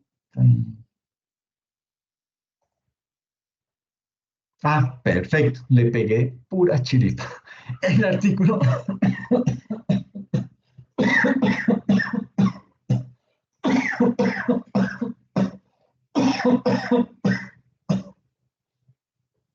Perdón, pero yo quisiera apagar la cámara, pero no alcanzo. Aquí básicamente el artículo 136 me habla de la depreciación. Sucede que la depreciación tiene una cuestión y es que tiene unos porcentajes específicos en la parte tributaria. Por lo general nosotros en la parte contable ya lo tenemos claro. Entonces, sí, las edificaciones se deprecian a 60 años, ¿sí? Aquí me dice, la parte tributaria me dice, construcciones y edificaciones se deprecian al 2,2%. Cuando usted convierte ese 2,2% en años, ahí lo que está diciendo es 45 años. Entonces me toca a mí decir, ok, bueno, voy a leerles primero el artículo para hacerme entender porque si no los confundo. Entonces me dice aquí, depreciación de bienes adquiridos en el año. Cuando un bien depreciable, porque pues, los terrenos no son depreciables, cuando un bien depreciable haya sido adquirido o mejorado en el curso del año o periodo gravable, la alícuota de depreciación se calcula proporcionalmente al número de meses o fracciones de mes en que las respectivas adquisiciones o mejores prestaron servicio. Entonces lo que me dice es, calcule la depreciación desde el momento en que usted adquirió ese bien o lo mejoró. ¿Ok? Cuando un bien se dedique a fines no relacionados con los negocios o actividades productoras de renta, la alícuota de depreciación se reduce en igual proporción. Artículo 137. Y aquí sale otra vez su famosa ley 1819 de 2016, que es la reforma tributaria de Santos. Para efectos del impuesto sobre la renta y complementario, la tasa por depreciación a deducir anualmente será la establecida de conformidad con la técnica contable. Entonces me está diciendo otra vez, me someto, yo parte tributaria me someto a la parte contable, lo que usted diga con la parte contable, ¿ok? Pero, entonces será establecida de conformidad con la técnica contable siempre que no exceda las tasas máximas determinadas por el gobierno nacional. Es decir, yo no puedo calcular una tasa de depreciación que me supere este 2,22%. Si me supera ese 2,22%, ¿qué me significa? Que estoy depreciando a un tiempo menor de 45 años. Entonces lo estoy depreciando de pronto a 40 años, ¿sí? Entonces me va a decir, puede que eso no esté mal, ¿sí? Pero ya el simple hecho de haberlo depreciado a una menor cantidad de años de lo que me dice el componente tributario, me va a llegar visita de la DIAN y me van a decir, ¿y usted por qué está depreciando a esa cantidad de años que es menor a lo que tiene el estatuto tributario? Yo puedo decirle, no, mire, es que el proveedor de esta máquina o el proveedor que me hizo, que construyó este edificio, me dice que el edificio está en un terreno inestable, que aquí es susceptible a terremotos, qué sé yo, la justificación que sea. Entonces, le calculamos que esto tiene una vida útil apenas de 40 años. Ya verá el inspector tributario si le acepta o no ese tipo de argumento o ese tipo de documentación con la cual está sustentando ese artículo, con la cual está sustentando ese cálculo que está haciendo de la depreciación. ¿Ok? Entonces, todo eso depende, pero básicamente mi recomendación es, en la medida de lo posible, no deprecie a menor cantidad de años de lo que dice el estatuto tributario. ¿Ok? Entonces, por ejemplo, aquí, Equipo eléctrico se deprecia al 10% anual, es decir, a 10 años. ¿Ok? En equipos de cómputo se deprecia a 5 años. ¿Sí? Si usted tiene la justificación real, porque uno en equipos de cómputo que puede decir, uno dice, bueno, mire, yo los equipos de cómputo los estoy depreciando a 3 años. Y uno dice, pucha, ¿por qué a 3 años? Si lo mínimo son 5. ¿No? Lo deprecio a 3 años, ¿por qué? Porque soy una universidad, yo necesito tener equipos de cómputo de punta. Esos equipos de cómputo están prendidos las 24 horas del día, los 7 días de la semana, ¿qué más es? Los 365 días del año, etc. Entonces, lo someto a un uso demasiado fuerte. Y además, esos equipos cambian con mucha frecuencia. Están mejorando la tecnología cada 2 años, cada 3 años. Entonces, yo lo que estoy haciendo con esto es obligarme a tener inicialmente tecnología de punta, tecnología nueva. Y segundo, estoy prestando un mejor servicio. Entonces, por eso yo me obligo a renovar mis equipos cada 3 años. Ah, bueno, válido, ¿sí? Entonces, ese es su argumento y lo tienen justificado con estudios, con técnicas que le ha dado el proveedor, etcétera, etcétera. Entonces, usted tiene cómo sostener ese argumento y eso está bien. Pero mire que la parte tributaria tiene también sus componentes, la parte tributaria tiene sus normas y yo en la medida de lo posible me debo someter a esto para no tener problemas cuando me llegue una visita a la DIAN. ¿Sí? ¿Por qué? Porque cuando un inspector tributario, y esto lo digo por experiencia, cuando un inspector tributario le llega y usted lo atiende y le da 2 cachetadas con puros argumentos sólidos y contundentes, ese tipo no se va con eso aquí. Ese tipo algo le encuentra y por ahí se va, ¿ok?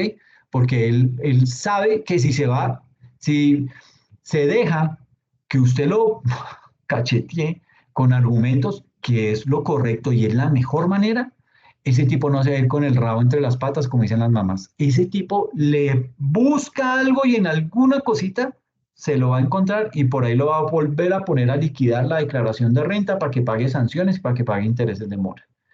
Entonces, mi recomendación por lo general es trate uno de ceñirse por lo menos a lo que dice la parte tributaria. Y estoy siendo inconsecuente con con lo que estaba diciendo ahorita, que la contabilidad es financiera. Pero muchas veces lo que pretendo decirles es, hombre, mire, no nos metamos en problemas, ¿sí? Tratemos de llevar esto de la mejor manera, con el propósito de no entrar en choque directo con la DIAN y más bien sí llevar las cosas lo mejor posible para evitarnos ese tipo de conflictos, ¿ok? Entonces, traten de tener esto muy presente, ¿listo? Entonces me devuelvo para el artículo 21 raya 1.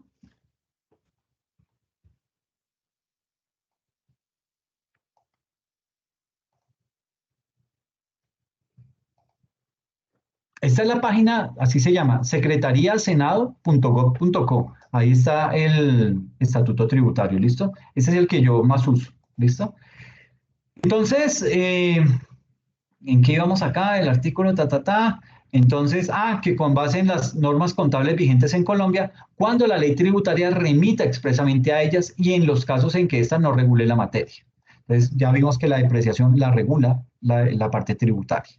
En todo caso, la ley tributaria puede disponer de forma expresa un tratamiento diferente de conformidad con el artículo 4 de la ley 1314 de 2009, es decir, la ley que dio la vía libre en Colombia para que entraran las normas internacionales de información financiera. Parágrafo 1. Los activos, pasivos, patrimonio, ingresos, costos y gastos deberán tener en cuenta la base contable de acumulación o devengo. ¿Ok? Es decir, lo que anteriormente llamábamos la causación. ¿Listo? La cual describe los efectos de las transacciones y otros sucesos y circunstancias sobre los recursos económicos y los derechos de los acreedores de la entidad que informan en los periodos en que esos efectos tienen lugar, incluso si los cobros y pagos resultantes se producen en un periodo diferente. Todo esto es pura causación. ¿Ok? Cuando se utiliza la base contable de acumulación o devengo, una entidad reconocerá partidas como activos, pasivos, patrimonio, ingresos, costos y gastos cuando satisfagan las decisiones y los criterios de reconocimiento previstos para tales elementos, de acuerdo con los marcos técnicos normativos contables que le sean aplicables al obligado a llevar contabilidad. Básicamente me está diciendo, remítase al marco conceptual de las normas internacionales de información financiera. Parágrafo 2. Los contribuyentes, personas naturales que opten por llevar contabilidad, se someterán a las reglas previstas en este artículo y demás normas previstas en este estatuto para los obligados a llevar contabilidad. Parágrafo 3. Para los fines de este estatuto, cuando se haga referencia al término de causación, debe asimilarse al término y definición de devengo o acumulación de que trata este artículo. Es decir, la norma internacional habla del devengo, ¿sí? Pero es la misma causación. Por eso aquí en el estatuto tributario se hace esa claridad. Cuando estén hablando del devengo es la misma causación, solo que usted exprese el devengo y no vuelva a hablar de causación, es devengo, ¿ok? Es eso lo que nos quiere decir acá. Parágrafo 4. Para los efectos de este estatuto, las referencias a marco técnico normativo contable, técnica contable, normas de contabilidad generalmente aceptadas en Colombia y contabilidad por el sistema de causación, entiéndase a las normas de contabilidad vigentes en Colombia, ¿ok? Estamos ya hablando del estándar internacional, ¿ok? Cuando las normas tributarias establezcan la obligación de llevar contabilidad para ciertos contribuyentes, el sistema contable que debe aplicar corresponde a las normas contables vigentes de Colombia, siempre y cuando no se establezca lo contrario. Parágrafo 5, ya vamos a acabar. Para efectos fiscales, todas las sociedades y personas jurídicas, incluso estando en estado de disolución o liquidación, estarán obligadas a seguir lo previsto en este estatuto. Y parágrafo 6, para efectos fiscales, las mediciones que se efectúen a valor presente o valor razonable de conformidad con los marcos técnicos normativos contables deberán reconocerse al costo, precio de adquisición o valor nominal, siempre y cuando no exista un tratamiento diferente en este estatuto. Es decir, ¿qué me está diciendo con ese parágrafo 6? Que usted puede tener todos los criterios para realizar sus mediciones desde el estándar internacional. Pero a mí en la parte tributaria no me salga con esas bobadas. A mí me lleva o el tema del costo o el precio de adquisición o el valor nominal. A mí no me vaya a decir que el valor razonable, que el valor neto de realización, que el costo histórico, nada de eso. A mí me especifica eso como costo, precio de adquisición o valor nominal. ¿Ok? Aquí, en este artículo 21-1, lo que estamos viendo son las reglas. Bueno, más que las reglas es la articulación entre la contabilidad y el sistema tributario, ¿ok? Y nos está diciendo qué reglas son las que hay, ¿ok? Entonces, por consiguiente, las diferencias que resulten del sistema de medición contable y fiscal no tendrán efectos en el sistema, no tendrán efectos en el impuesto sobre renta y complementarios hasta que la transacción se realice mediante la transferencia económica del activo o la extinción del pasivo, que es básicamente lo que vemos acá. En el Excel, cuando estamos aquí en nuestra hoja sumaria de renta, mire que tenemos este datico, Grupo Aval, las acciones que tenemos del Grupo Aval ajustadas al valor razonable. Entonces, están en el saldo contable en 117 millones, pero como no las he vendido y la norma me dice, usted hasta que no venda, no me refleje nada en la declaración de renta, cuando tenga el hecho ya consumado. Entonces, tengo esa partida dentro de mi contabilidad, pero todavía tengo las acciones, cancélelas. Hágase ajuste en donde esa cifra le quede en cero, ese valor sea el que herede para el renglón 37 de su formulario 110. Es lo que me está diciendo. Por eso es que debemos tener totalmente claro ese artículo 21-1 porque es el que me dice realmente cómo se articula o cuál es el canal de comunicación entre el estándar internacional y el componente tributario en Colombia. ¿Ok? Yo creo que los dejo ahí. No les voy a meter más tema tributario y este tipo de cosas. Creo que les he dado suficiente información que es bastante buena en el sentido en que mucho de esto no lo conocíamos, ¿sí? Son artículos que uno se centra mucho en aspectos sancionatorios, en aspectos de la liquidación del impuesto como tal, pero este tipo de articulaciones que son importantes saber cuáles son las reglas que se ciñen para empezar a heredar cifras a determinado formulario, pues digamos que eso por lo general lo obviamos. Entonces, hoy quería hablarles de este articulito que es bien particular, pero es contundente en muchos aspectos, ¿ok? No sé si tienen alguna inquietud, alguna duda.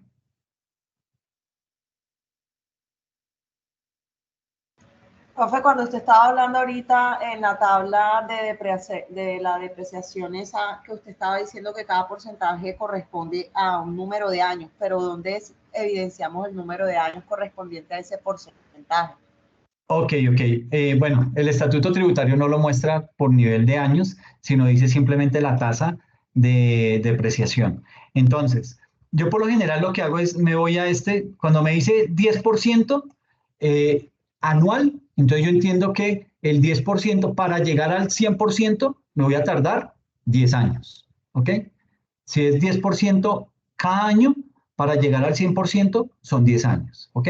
Entonces, así mismo empiezo a hacer los cálculos. Entonces, aquí, flota y equipo férreo, 5% anual. Para llegar al 100%, me voy a tardar, ¿cuánto es? 20 años. Entonces, de esa forma hago el cálculo, pero es algo mental que hago. No sé si de pronto hay una regla por ahí matemática que nos permita hacer esto. Yo hice el cálculo de este 222 y esto equivale a 45 años. Si usted multiplica 45 años por el 2.22 le va a dar el 100%.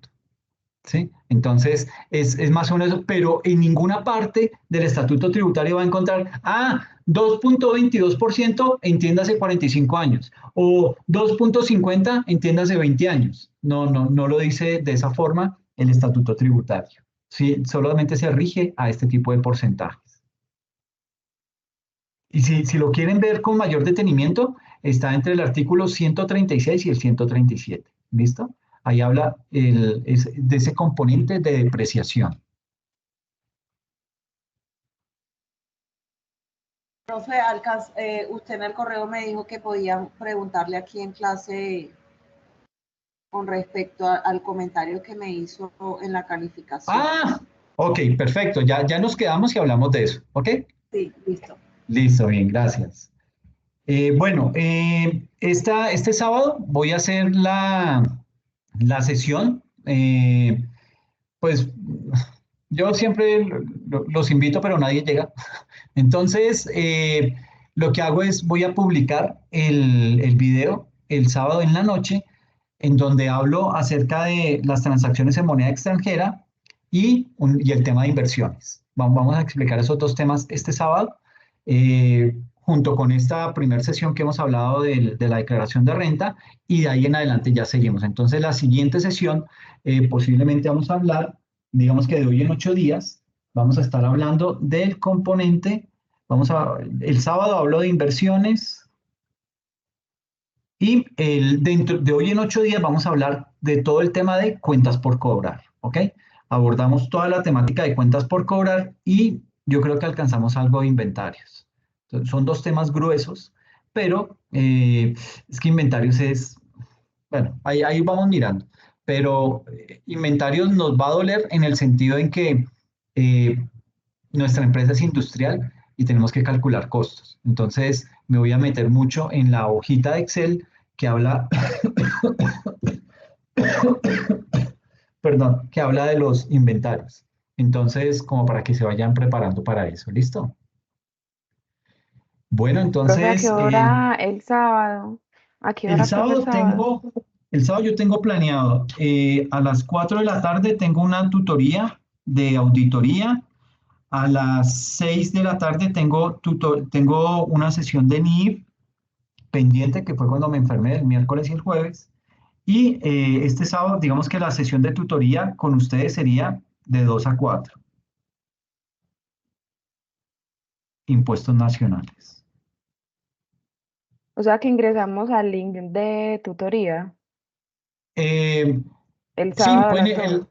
el link de tutoría es este mismo link de la sala en la cual estamos hoy. ¿Ok? Entonces pueden entrar a esta sala, ahí voy a estar y voy a hacer esta sesión de 2 a 4, en donde voy a hablar de estos ítems, de transacciones en moneda extranjera y todo lo que tiene que ver con inversiones. Esos son los dos temas que voy a abordar el sábado. ¿Ok? Listo, profe, gracias. No, a ti, Carolina.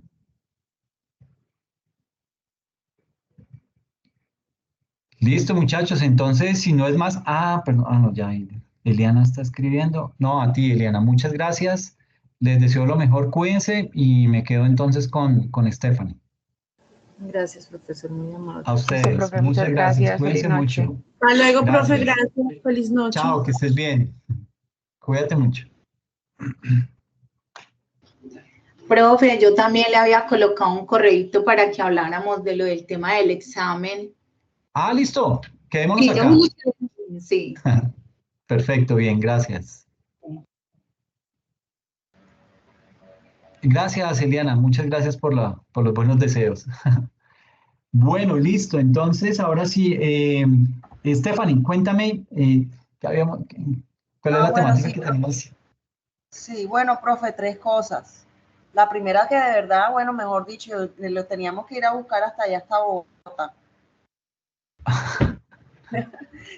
No sabíamos nada de usted, nos tenía Sí, sí, preocupados. sí. Ay, muchas gracias. No, la verdad que valoro la preocupación, pero sí, estuve malito. Pero bueno, ya eso es un cuento aparte, ya lo podemos hablar de eso Listo. como algo pasado. Bueno, profe, no sé qué pasó con el root, pero eso fue lo primero que yo hice y lo monté supuestamente y yo como que no corroboré que haya quedado bien montado y enviado, porque yo el root lo hice y fue lo primero que yo hice antes que el taller. Y Ah, ok. usted me dijo ahí que entonces, ¿cómo hago ahí? No, fresca. Entonces, mándame porfa el root. Eh, es que no me acuerdo del comentario que te hice, perdóname. Eh, Sí. bueno, primero, espérame, miro Bueno, la nota, porque es que con la nota me puedo dar cuenta de muchas cosas. Voy a dejar de compartir, como para que no vean las notas de los otros. ah, Carajo, tengo este.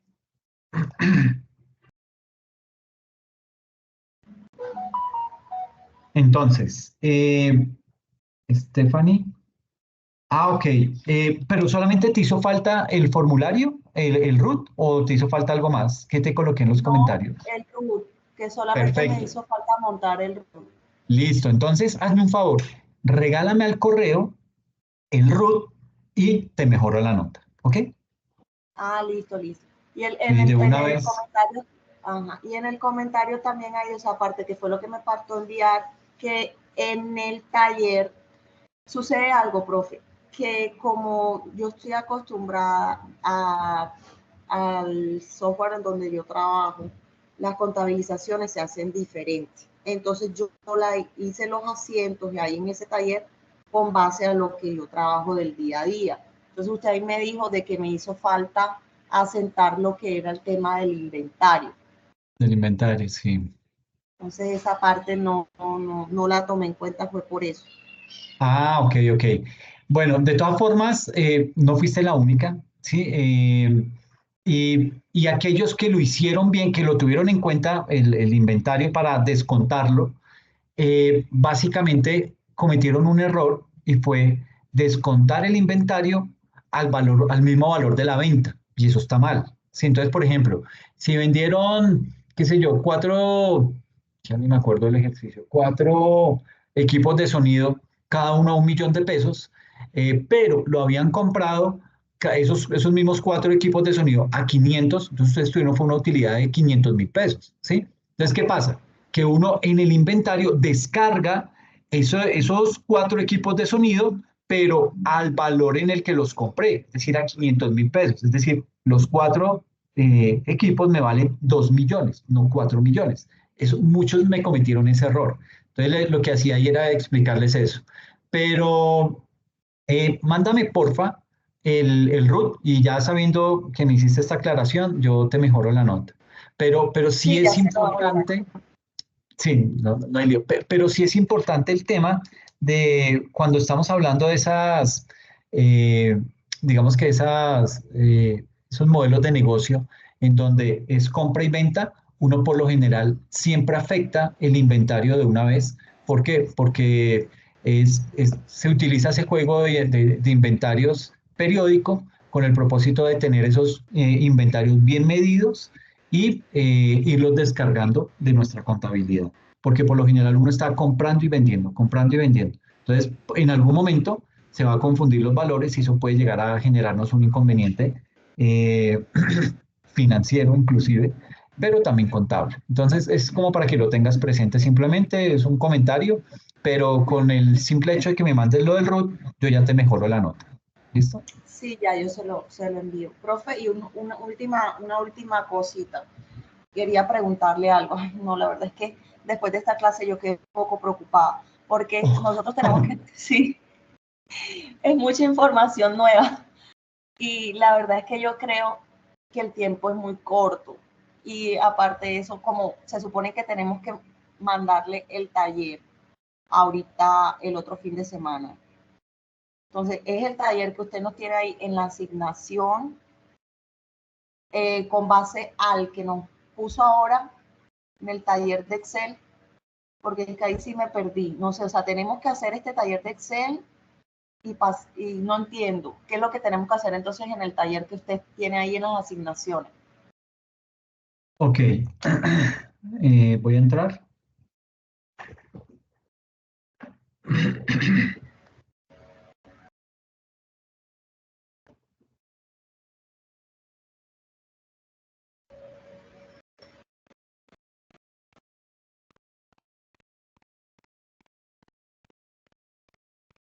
Entonces, el taller de la unidad 2, hay que hacer lo siguiente.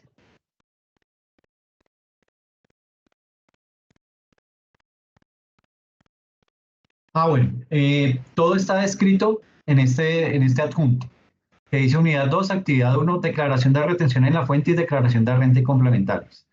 Entonces, aquí lo abren, se descarga, lo abren.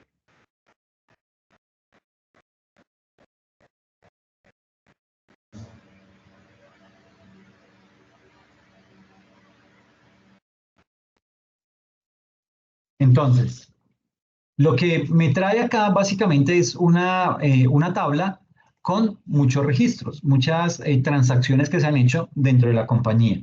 Entonces me dice, inicialmente, me dice, la empresa XYZ, responsable del IVA, o sea, nosotros somos responsables del IVA, comercializadora de calzado, presenta para el mes de marzo la información del cuadro a continuación. Entonces me dice aquí en qué fecha, me dice el número del NIT, quién es el proveedor, qué tipo de régimen es ese proveedor, y aquí hay una columnita que se llama subcuenta. Entonces, bueno, ya les explico la subcuenta.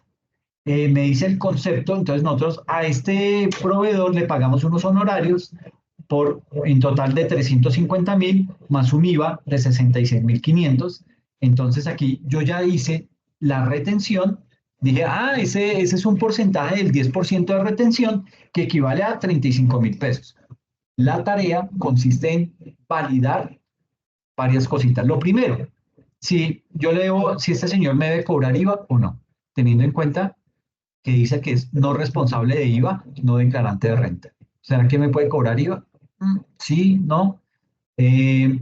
Y después deben determinar si por estos honorarios yo le debo practicar a él retención en la fuente y si esa es la tarifa del 10%. Si es la tarifa, hay que validar también este monto de retención. Es decir, si ese 10% equivale a 35.000 pesos.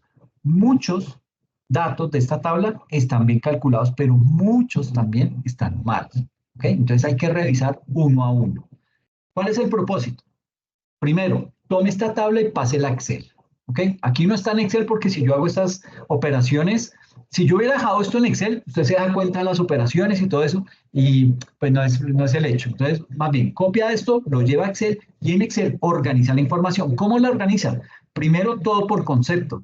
Ponga todos los conceptos de honorarios pegados, luego los de compras, luego los de devoluciones, luego los de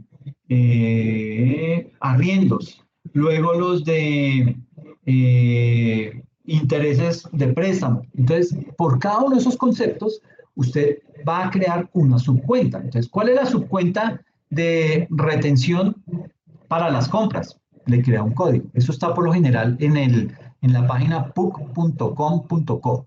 Ahí usted va a encontrar cuál es el código de cuenta de la retención de honorarios, cuál es el código de cuenta de la retención de compras. ¿Por qué es importante agruparlos y ponerles ese código? Porque usted después en el Excel simplemente filtra por ese código y suma cuánto es el total de retención por honorarios. Eso le da un valor. ¿Cuánto es el total de retención por compras? Eso le da un valor.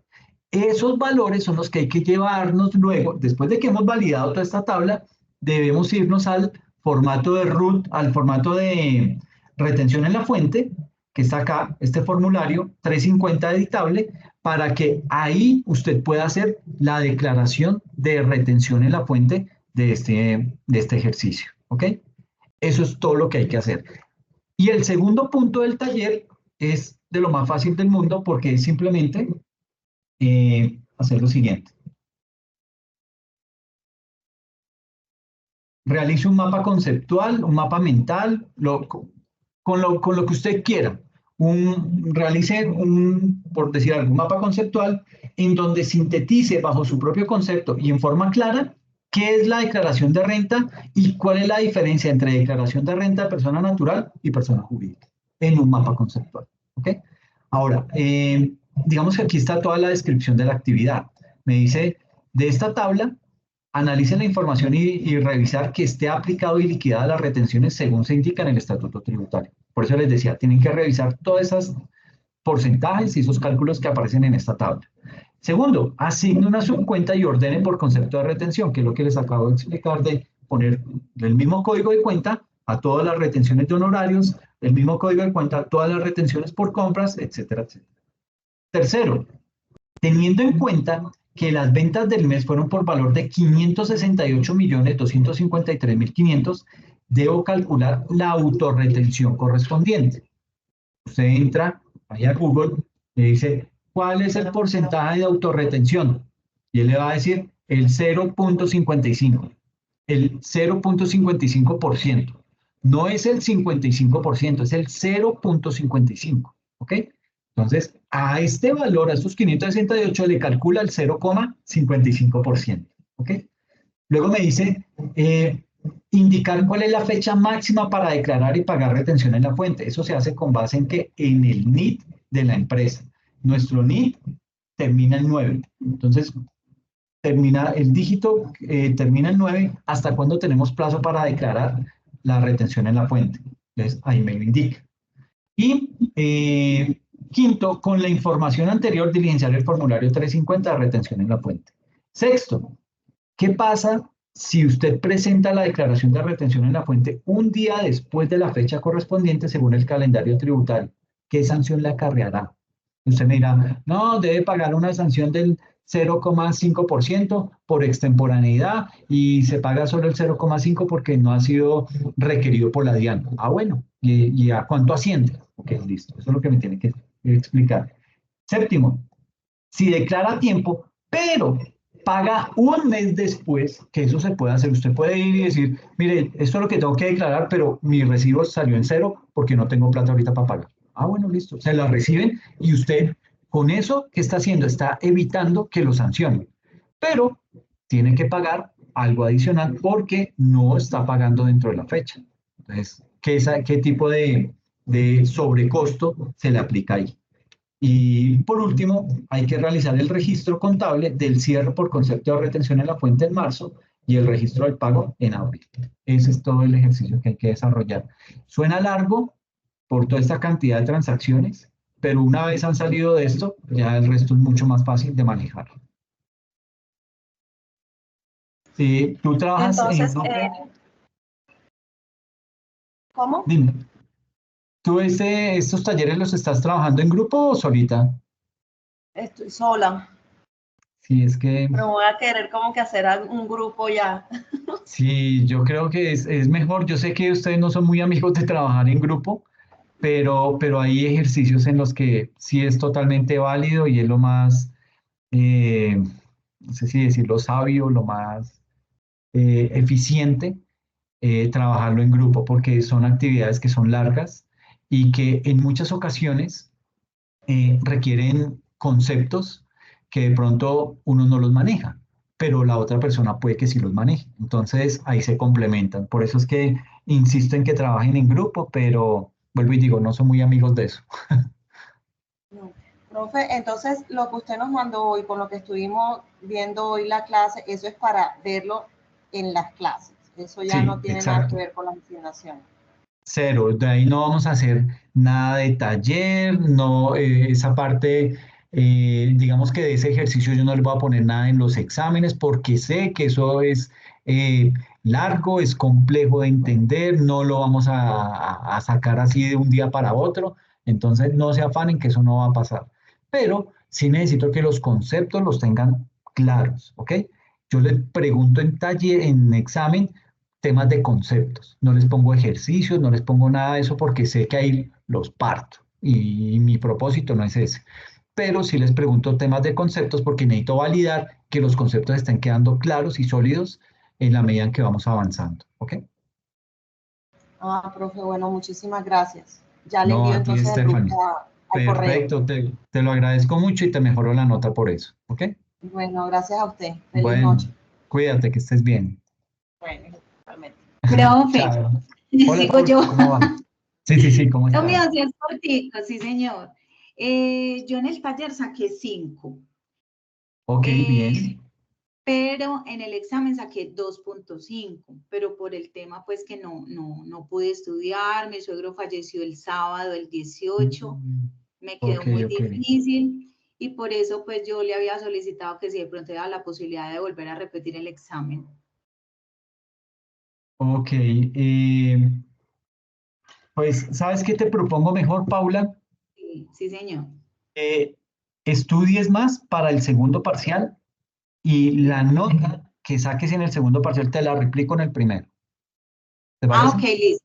Perfecto, O sí. sea, si Sí, señor. sacas 4 en el Sí, segundo parcial, te sí. coloco 4 en el primero y 4 en el segundo. Ah, ok, ¿Te listo, parece? perfecto. Sí, claro que Bien. sí. Pero entonces, Paula, hagamos una cosa porque a mí eso se me olvida y aquí no tengo ahorita cómo anotar. Sí. Cuando hayas presentado el examen, me mandas un correo diciendo, profe, acuérdese que usted me dijo que como a mí me Listo. había ido mal por lo del fallecimiento del suegro y no sé qué, como para tener un referente, usted me dijo que me iba a replicar la nota del segundo parcial en el primero y yo ya ahí de inmediato me acuerdo, y, ay, sí, listo, y de una vez lo ajusto y te corrijo la nota. ¿Te parece? Ah, listo, profe, claro que sí. Muchas gracias. Bueno, Paula, a ti, muchas gracias. Bueno, profe, que tengan una feliz noche. Me alegro que se haya recuperado. Ay, muchas gracias, gracias. Bueno, Cuídate, que estés bueno, bien. feliz noche. Hasta luego. Gracias. Chao. Chao.